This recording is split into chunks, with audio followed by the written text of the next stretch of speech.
Hello everyone, সবাইকে স্বাগতম। অনেকদিন পর আজকে একটা আইএম এর আনবক্সিং ভিডিও নিয়ে আসলাম। মায়ার অডিও স্লিভো 224। সো বেসিক্যালি হচ্ছে দুইটা ডাইনামিক ড্রাইভার, দুইটা ব্যালেন্সার আছে, আর চারটা হচ্ছে মাইক্রোপ্লেনার। সিম্পল একটা বক্স। এখানে হচ্ছে সামনে ফেস প্লেটের ছবি দেওয়া আছে, এদিকে ফ্রিকোয়েন্সি গ্রাফ দেওয়া আছে। সো চলেন আনবক্সিং করে ফেলি।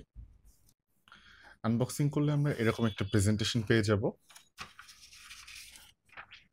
আমাদের এখানে একটা কুইক স্টার্ট গাইড, সাথে আমাদের যে ক্যারি কেসটা, ক্যারি কেসের মধ্যে মেবি আমাদের ইয়ার টিপস অ্যান্ড আদার্স অ্যাক্সেসরিজ আছে, অ্যান্ড আমাদের মেইন যে আইএম সেটা এখানে, সাথে ক্যাবেলটাও এখানে দিয়ে দেওয়া আছে।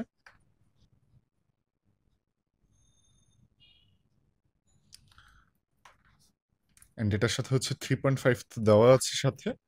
অ্যান্ড বক্সের ভেতর আমরা একটা টাইপ সি অ্যাডাপ্টার পেয়ে যাচ্ছি, একটা 4.4 অ্যাডাপ্টার, সাথে অনেকগুলো ইয়ার টিপস আমরা পেয়ে যাচ্ছি।